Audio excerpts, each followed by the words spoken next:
السلام عليكم ورحمة الله وبركاته.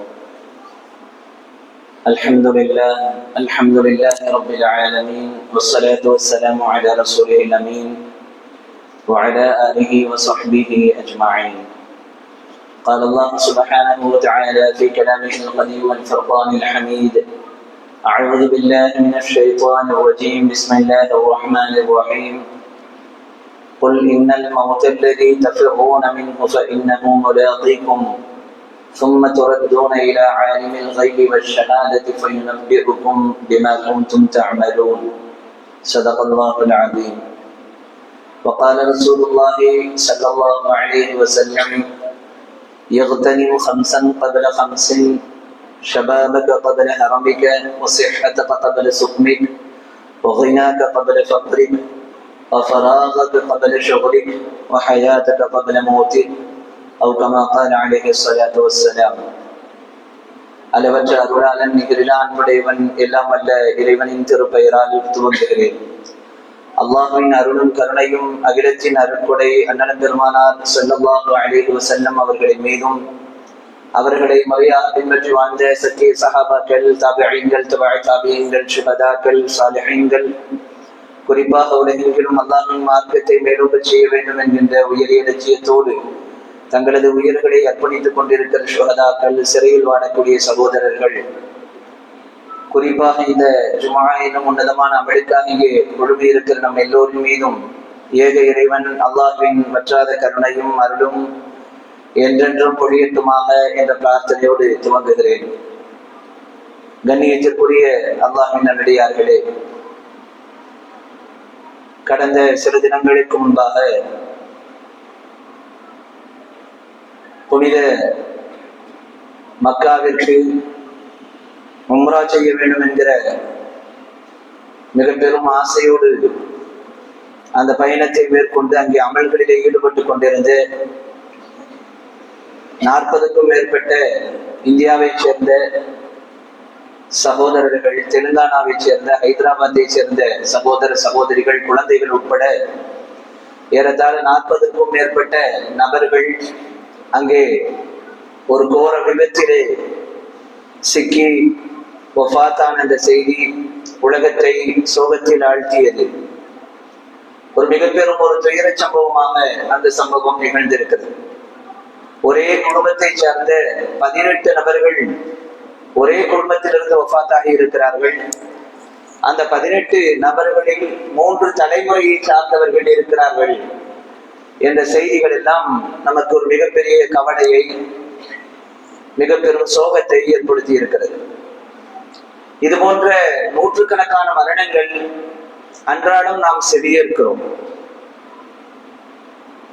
இப்படி ஏற்படக்கூடிய எல்லா மரணங்களும் வாழக்கூடிய மனிதர்களுக்கு, உயிரோடு இருக்கக்கூடிய மனிதர்களுக்கு பல்வேறு பாடங்களை கற்பிக்கிறது.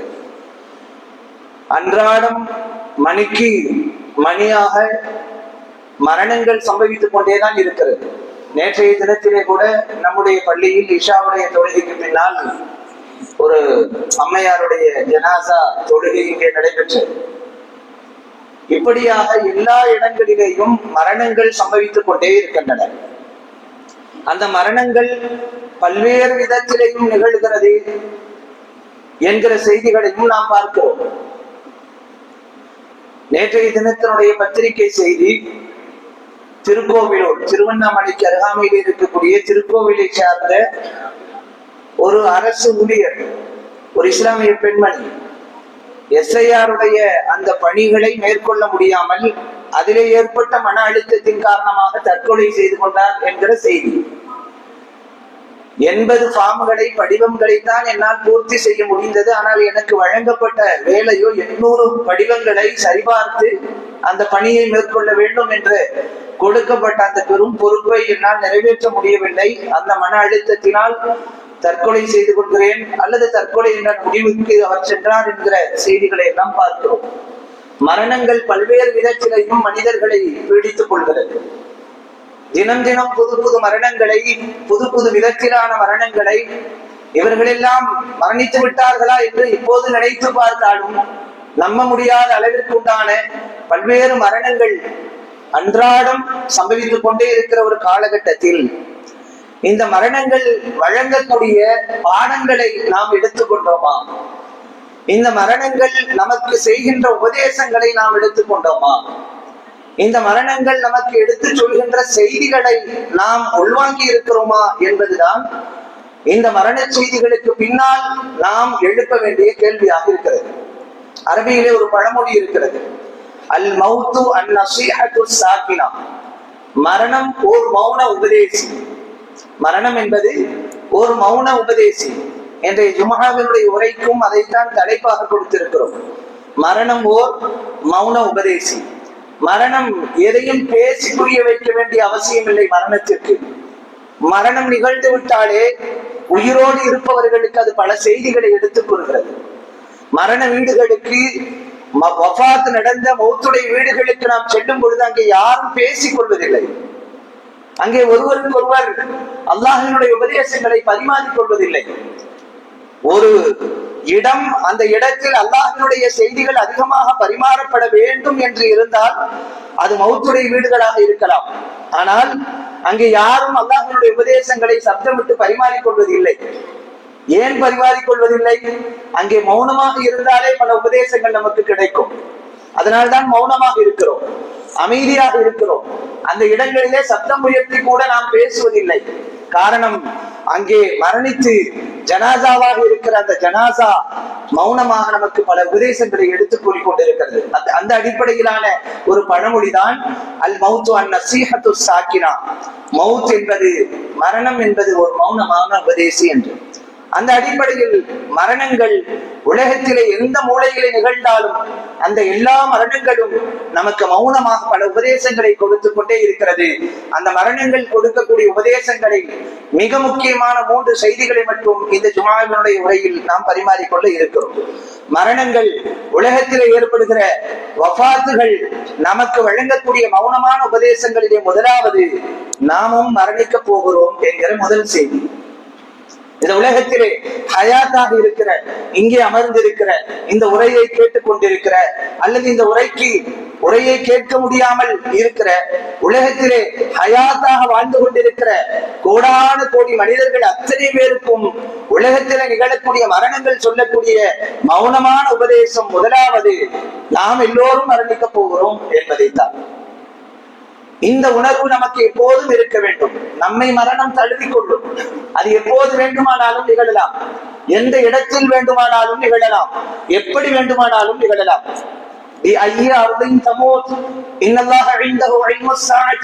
அல்லாஹ் மட்டுமே அறிந்த விஷயங்களில் ஒன்று எந்த பூமியில் நாம் வஃபாத்தாக போகிறோம் என்பது. அது அல்லாஹ் மட்டுமே அறிந்தது. எனவே மரணம் எப்போது சம்பவிக்கும் என்று யாராலும் சொல்ல முடியாது. ஆனால் உண்மையில் மரணம் எல்லோரையும் பீடித்துக் கொள்ளத்தான் செய்யும். நாம் வேண்டுமானால் உம்ராவிற்கு சென்று வஃபாத்தான அந்த சகோதரர்களுடைய மரணத்தை பற்றி, மரணங்களை பற்றி, அந்த நிகழ்வை பற்றி பல்வேறு கோணங்களில் செய்திகளை நாம் பரிமாறிக்கொள்ள முடியும். ஆனால் அவர்கள் நினைத்து பார்த்திருக்க மாட்டார்கள், இந்த பயணத்தில் தான் நம்முடைய இறுதி பயணம் ஏற்படும் என்று. இந்த பயணத்திற்கு பின்னால் நமக்கு பயணம் இருக்காது என்று நினைத்து கூட பார்த்திருக்க மாட்டார்கள். பச்சிளம் குழந்தைகள் உட்பட அந்த 40க்கும் மேற்பட்ட நபர்களுடைய அந்த நிலைப்பாடுகள் ஒருபோதும் இங்கே நமக்கு மரணம் வரும் என்று அவர்கள் நிச்சயமாக எதிர்பார்த்திருக்க மாட்டார்கள். ஒரு அற்புதமான பயணம், ஒரு கனவான பயணம் அது. இந்த பயணத்தை முடித்து விட்டு நாம் இல்லம் திரும்பி நாம் என்னென்ன இடங்களை எல்லாம் தரிசிக்கும் பாக்கியத்தை பெற்றோம், உங்களுக்காக நாங்கள் துவா செய்தோம், உங்களுடைய நீண்ட ஆயுளுக்கு துவா செய்தோம், உங்களுடைய எதிர்காலத்திற்காக நாங்கள் துவா செய்தோம் என்று பெருமிதத்தோடு பரிமாறிக்கொள்ள வேண்டும் என்ற கனவுகளோடு பயணித்த அந்த நபர்களுடைய பயணம்தான் இறுதி பயணமாக மாறி போனது. எனவே மரணம் எப்போது வேண்டுமானாலும் நமக்கு சம்பவிக்கலாம். மரணத்தை பற்றி பேசிக் கொண்டிருக்கிற எனக்கு இந்த பேச்சு முடியும் வரைக்கும் ஹயாத் இருக்குமா என்று சொல்ல முடியாது. இதுதான் மரணம் ஒழித்து வைத்திருக்கிற ரகசியம் என்பது. எனவே அன்பானவர்களே, மரணம் எப்போது வேண்டுமானாலும் நமக்கு நிகழலாம், ஆக நிகழ்ந்தே தீரும் என்பதுதான் மரணங்கள் நமக்கு உபதேசிக்கக்கூடிய முதல் செய்தியாக இருக்கிறது. குர்ஆனில் ஒரு அற்புதமான இறைவசனம் இருக்கிறது. சூரத்துல் ஜும்ஆவினுடைய 8வது வசனம். நபியே, நீங்கள் சொல்லுங்கள், இன்னல் மௌத்தல்லதி தஃபிர்ரூன மின்ஹு, நிச்சயமாக மௌத், அதை விட்டு மக்கள் விரண்டோடுகிறார்கள், அதை விட்டு நீங்கள் விரண்டோடுகிறீர்கள். மௌத்தல்லதி தஃபிர்ரூன மின்ஹு, அதை விட்டு நீங்கள் விரண்டோடுகிறீர்கள். விரண்டோடுகிறீர்கள் என்பதனுடைய அர்த்தம் என்ன? இன்னைக்கு நம்ம மௌத்தை பற்றி பேசுவதை விரும்புவதில்லை. நான் மௌத்தாகிவிடுவேன் என்று யாராவது தன் குடும்பத்தாரிடத்திலேயோ தன்னோடு சம்பந்தப்பட்டவர்களிடத்திலேயோ பரிமாறினால், ஏன் அப்படி சொல்றீங்க, அப்படியெல்லாம் சொல்லக்கூடாது என்று அந்த மௌத்தை பற்றி பேசுவதும் நினைவு கூறுவதும் கூட ஒரு சங்கடமான நிகழ்வாக பார்க்கிற ஒரு வழமை இன்றைக்கும் நமக்கு இருக்கிறது. குல் இன்னல் மௌத்தல்லதி தஃபிர்ரூன மின்ஹு, நீங்கள் மரணத்தை விட்டும் விரண்டோடுகிறீர்கள், அதை விட்டும் எப்படியாவது தப்பித்துக் கொள்ள வேண்டும் என்று எண்ணுகிறீர்கள். ஃபஇன்னஹு முலாகிக்கும், நிச்சயமாக அந்த மரணம் உங்களை சந்தித்தே தீரும் என்று அல்லாஹ் சொல்லுகிறார்.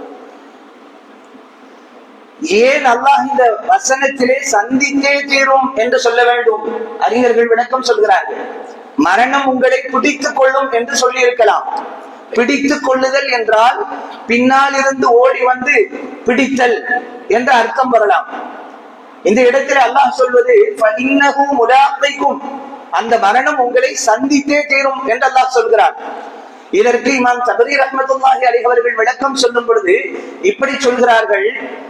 ஒரு மனிதன் மரணத்தை விட்டும் எவ்வளவு விரண்டோடினாலும் அவன் விரண்டோடக்கூடிய இடத்திற்கு முன்பாக அந்த மரணம் நின்று கொண்டிருக்கும்.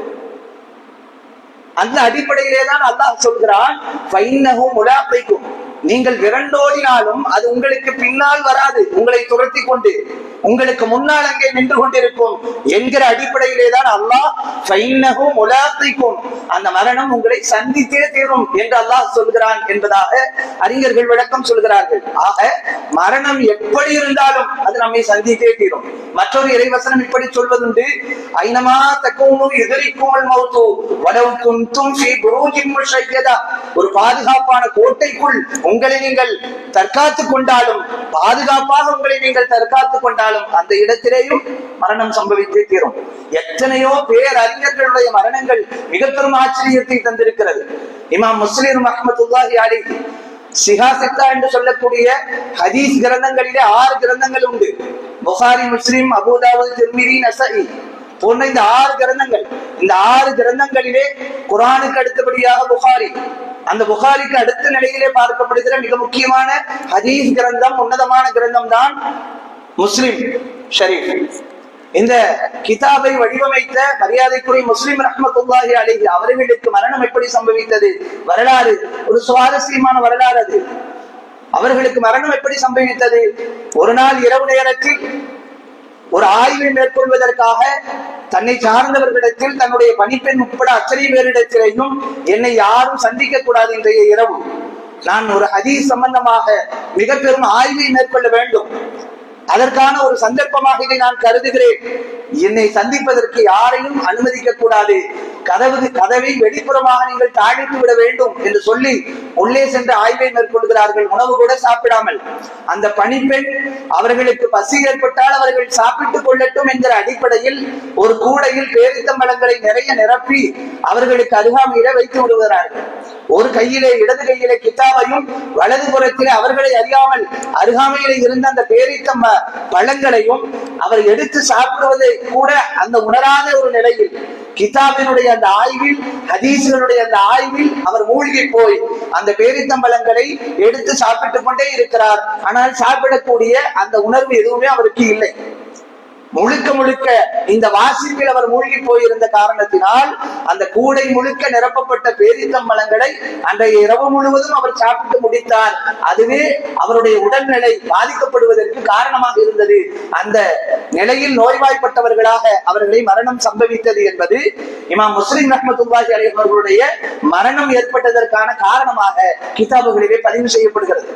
இப்படியாக மிக ஆச்சரியமான எத்தனையோ செயல்களின் மூலமாக உலகத்திலே பலருக்கும், மிக பெரும் அந்தஸ்திலே இருந்த பலருக்கும் கூட மரணங்கள் சம்பவித்திருக்கிறது என்பதை பார்க்கிறோம். எனவே மரணம் என்பது எந்த நிலையில் வேண்டுமானாலும் நம்மை வந்து அடையலாம், நிச்சயமாக அது நம்மை வந்து அடைந்தே தீரும் என்பதுதான் மிக முக்கியமாக மரணம் நமக்கு உணர்த்தக்கூடிய முதல் உபதேசமாக இருக்கிறது. அதனால்தான் அறிஞர்கள் மிக அற்புதமான ஒரு கருத்தை சொல்லுவார்கள்.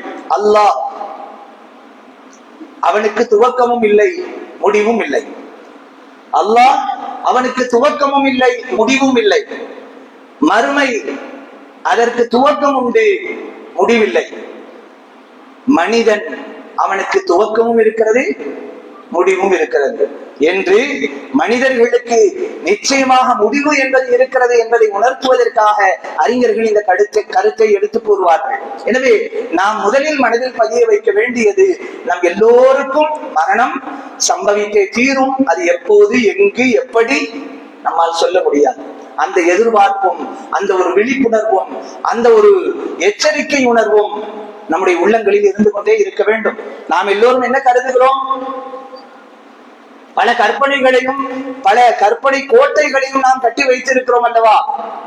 எப்போது வேண்டுமானாலும் நிகழலாம். எனவே இந்த உணர்வு மரணம் நமக்கு உபதேசிக்கக்கூடிய முதல் உபதேசமாக இருக்கிறது.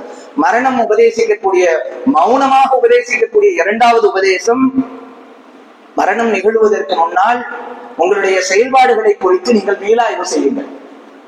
இப்போது நாம் ஹயாத்தாக இருக்கிறோம். மரணம் சம்பவித்து விட்டால், மரணம் நம்மை நெருங்கிவிட்டால் நிச்சயமாக நாம் எதை பற்றியும் சிந்திக்க முடியாது. குர்ஆன் பல இடங்களிலேயும் அதனை நமக்கு எச்சரிக்கை செய்கிறது. மரணம் உங்களுக்கு வந்துவிட்டால் நீங்கள் அந்த நேரத்திலே உங்களால் எதுவுமே செய்ய முடியாத நிலைக்கு ஆட்படுவீர்கள். கல்லா இதா பலகத்தி தராகிய வகீல மன் ராக். சூரத்துல் கியாமாவுடைய வசனங்கள், 75வது அத்தியாயத்துடைய இறை வசனங்கள், மிக அற்புதமாக மரணத்தை நினைவூட்டக்கூடிய வசனங்கள். கல்லா, அவ்வாறல்ல. இதா பலகத்தி தராகி, மரணம் தொண்டை குடியை அடைந்து விட்டால், இதா பலகத்தி தராகி, மரணம் தொண்டை குடியை அடைந்து விட்டால், வகீல மன் ராக், இப்போது மந்திரிப்பவர் யார் இருக்கிறார் என்று கேட்கப்படும் மனிதனிடத்திலே. வகீல மன் ராக், இப்போது உனக்கு யார் சிகிச்சை செய்வார்கள்? எந்த ஒரு மிகப்பெரிய மருத்துவராலும் சிகிச்சை செய்ய முடியாத ஒரு தருணம் இருக்கிறது என்றால், இதா பலகத்தி தராகி, மரணம் நம்முடைய தொண்டை குடியை அடைந்து விட்டார். இதா பலகத்தி தராகி வகீல மன் ராக், அப்போது மனிதன் எப்படிப்பட்ட எண்ணங்களை கொண்டவனாக இருப்பான்? வதன்ன அன்னஹுல் ஃபிராக், இதோடு நம்முடைய வாழ்க்கை முடிந்து விட்டது, இனி நாம் வாழப்போவதில்லை, இந்த உலகத்தை விட்டும் நாம் பிரிய போகிறோம்.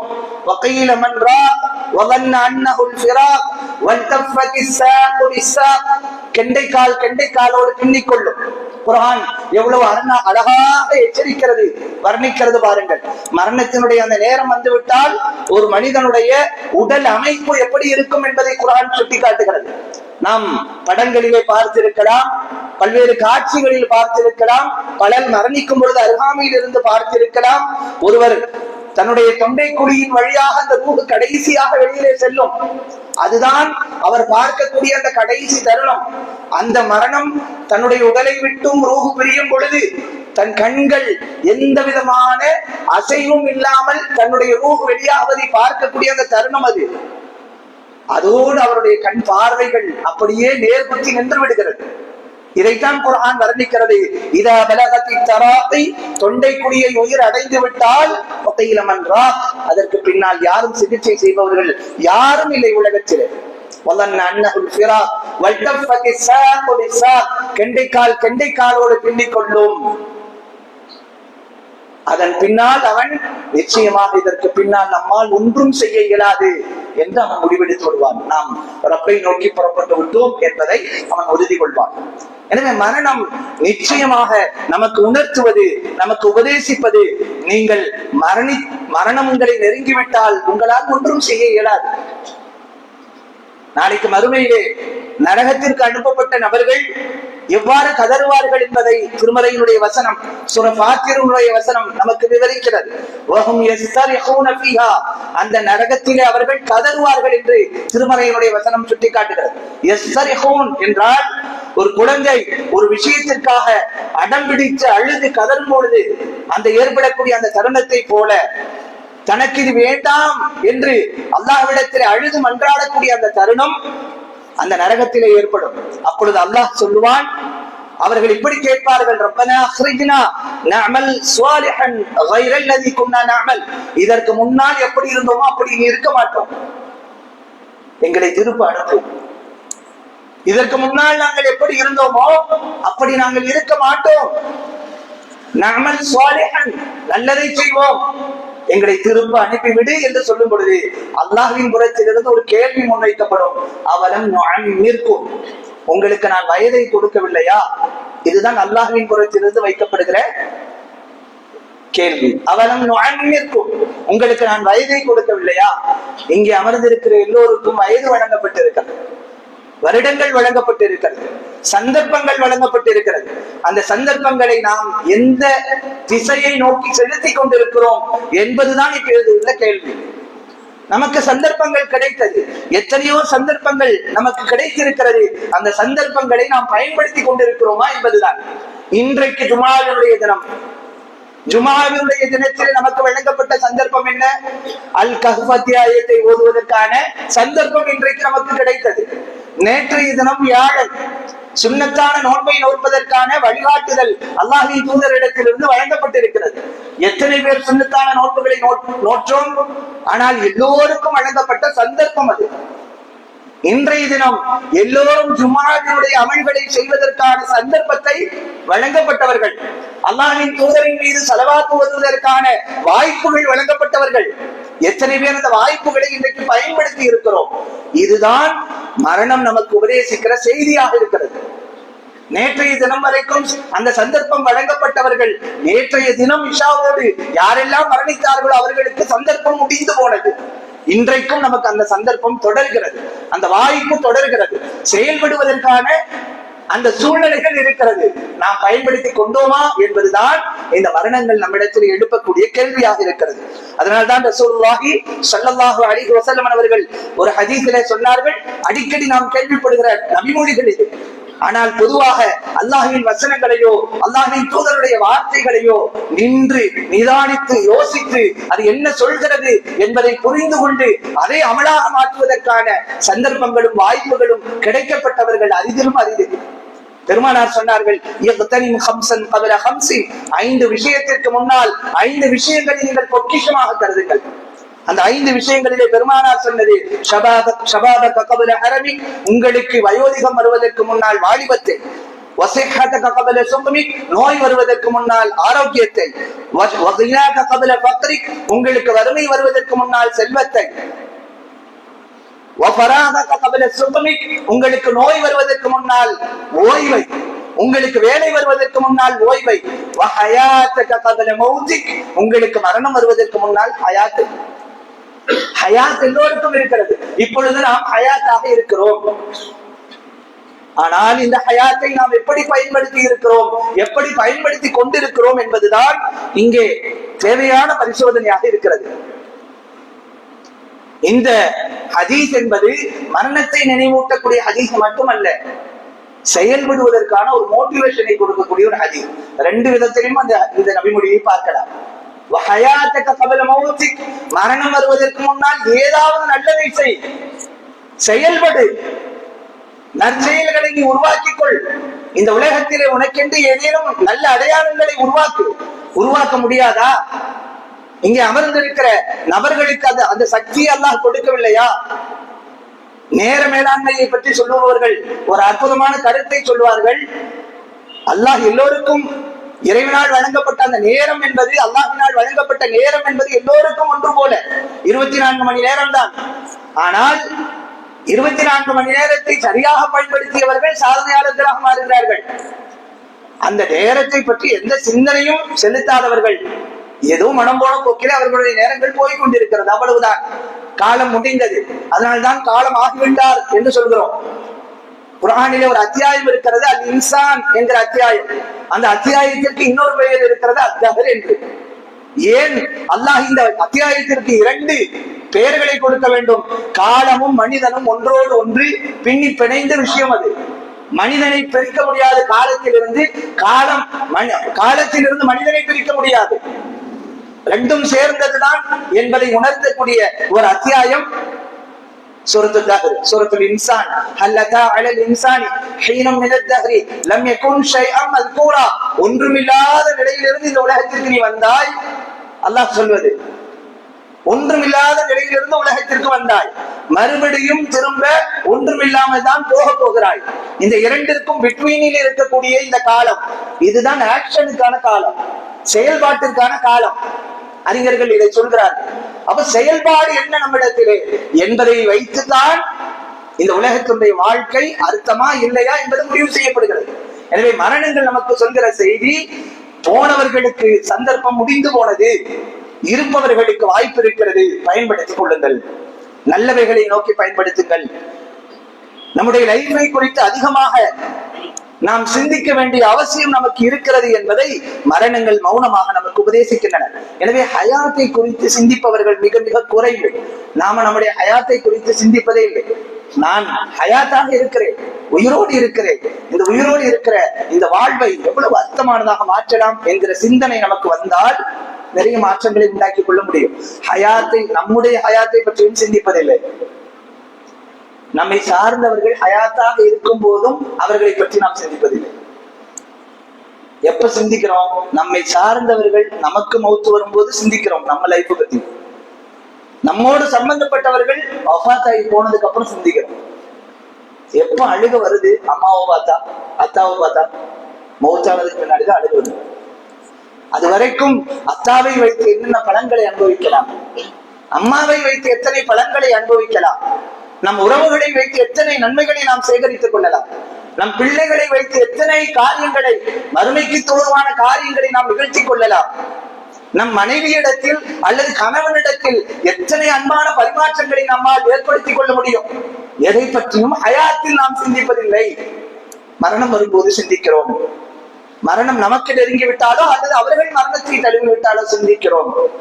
எத்தனை சகோதரர்கள் தன் தாய் இழந்த பிறகு, தன் தந்தை இழந்த பிறகு, தன் மனைவி இழந்த பிறகு எவ்வளவு கை செய்யப்படுகிறார்கள், எவ்வளவு பரிமாற்றங்களை உணர்வுபூர்வமாக யாரோ ஒரு நபரிடத்திலே ஷேர் செய்து கொள்கிறார்கள். ஹயாத்துடைய காலத்திலே இதுவெல்லாம் அவர்களோடு ஷேர் செய்ய வேண்டிய ஒரு விஷயங்கள், அவர்களோடு பரிமாறிக்கொள்ள வேண்டிய விஷயங்கள், அதையெல்லாம் நாம் தவற விட்டு விட்டோம்.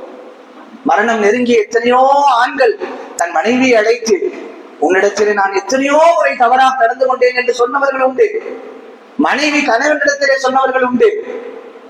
ஆனால் ஹயாத்துடைய காலத்தில், ஆரோக்கியமாக இருக்கிற காலத்தில் அவர்களோடு உள்ள பரிமாற்றங்களை பற்றி நாம் சிந்திப்பது கிடையாது. அதனால் இது விஷயத்தில் நீங்கள் எச்சரிக்கையாக இருங்கள் என்பதுதான் இஸ்லாத்தினுடைய போதனையாக இருக்கிறது. அறிஞர்கள் அது குறித்து நிறைய போதனையை நமக்கு தருகிறார்கள். அலி ரலியல்லாஹு அன்ஹு அவர்கள் சொல்கிறார்கள், யஅமல் லிதுன்யாக கஅன்னக தஈஷு அபதா. உலகத்தினுடைய ஏதாவது ஆசாபாசங்களை அனுபவிக்க உனக்கு விருப்பம் ஏற்பட்டால் நிறைய காலம் இருக்கிறது என்று கருதிக்கொள், அதை விட்டும் தூரமாகிவிடும். ஆனால் வஅமல் லிஆখিরাতিக கஅன்னக தமூது கதா.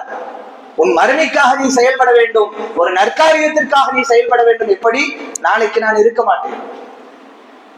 அதனால்தான் ரசூலுல்லாஹி ஸல்லல்லாஹு அலைஹி வஸல்லம் அவர்கள் தொழுகையை பற்றி உபதேசம் செய்யும் பொழுது, வஸல்லி ஸலாத முவத்தஇ, இப்போது நாம் தொழுகிற தொழுகை, ஜும்ஆவினுடைய அந்த தொழுகை விடைபெறுவதற்கான தொழுகை என்ற எண்ணத்தோடு தொழ வேண்டும் என்பது ரசூலுல்லாஹி ஸல்லல்லாஹு அலைஹி வஸல்லம் அவர்களுடைய உபதேசம்.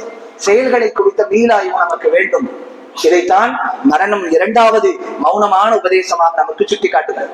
பாவங்களை நோக்கி நிற்கக்கூடிய ஒரு காலகட்டம் இது. பாவங்களை பற்றி சிந்திக்காத ஒரு காலகட்டம் இது. பாவங்களுக்கான பரிகாரங்களை நாம் ஹயாத்திலேயே தேடிக்கொள்ள வேண்டும். தௌபா என்பது ஏதோ ரமதானுடைய காலம் வந்துவிட்டால் மட்டும்தான் தௌபா. இன்னைக்கு நம்ம எல்லோருடைய எண்ணமும் அப்படித்தானே. தௌபா என்றால் அதற்கென்று ஒரு 10 தினங்கள் இருக்கிறது, மக்ஃபிரத்திற்கான தினங்கள்.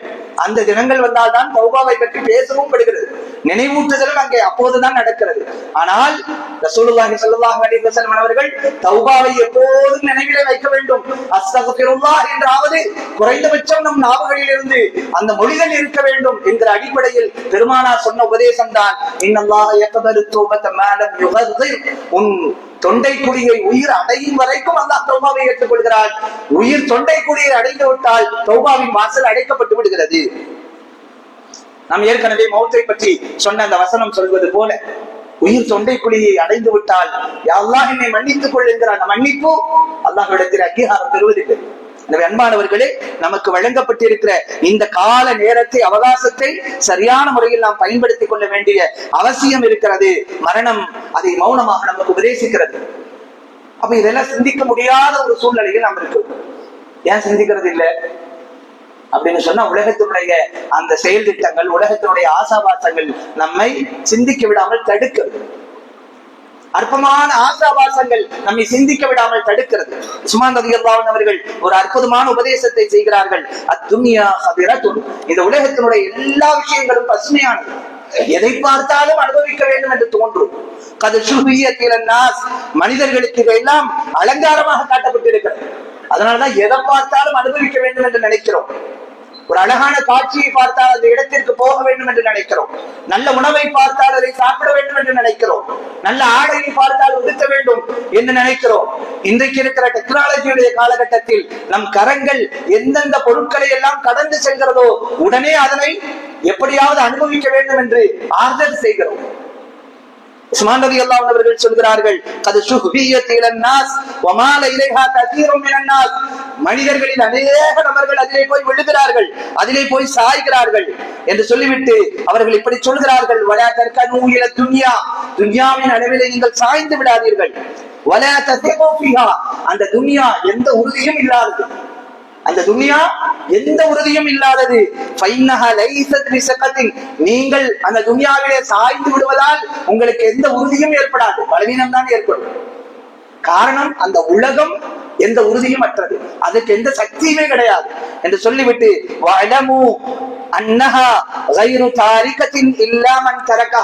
உலகத்தினுடைய ஒரு யதார்த்தம் இருக்கிறது. என்ன தெரியுமா? உலகத்தை நீங்கள் விடாத வரைக்கும் அந்த உலகம் உங்களை விடாது. உலகத்தை நீங்கள் விடாத வரைக்கும் அந்த உலகம் உங்களை விடாது. எனவே அது விஷயத்தில் நீங்கள் எச்சரிக்கையாக இருங்கள். இன்றைக்கு நாம் அந்த மௌத்தை குறித்து சிந்திக்காமல் இருப்பதற்கு, மரணம் வந்து வருவதற்கு முன்னால் ஏதாவது ஆக்கப்பூர்வமாக செயல்பட வேண்டும் என்று நினைக்காமல் இருப்பதற்கான அடிப்படை காரணம் என்ன? இந்த உலகத்தினுடைய ஆசாபாசங்கள். எனவே மரணம் நமக்கு உபதேசிக்கக்கூடிய இரண்டாவது உபதேசம், செயல்பாட்டை நோக்கி நீங்கள் நகருங்கள். ஏதாவது செயல்பட வேண்டும், ஏதாவது சேமித்துக் கொள்ள வேண்டும். இது இரண்டாவது உபதேசம். மூன்றாவது மிக முக்கியமான இறுதி உபதேசம் என்னவென்றால், முடிவுகள் நல்லதாக இருக்க வேண்டும். மரணம் நம் எல்லோருக்கும் சம்பவிக்கும், ஆனால் அந்த மரணம் நல்ல முடிவாக இருக்க வேண்டும். அந்த மரணம் தீய முடிவாக இருந்து விடக் கூடாது.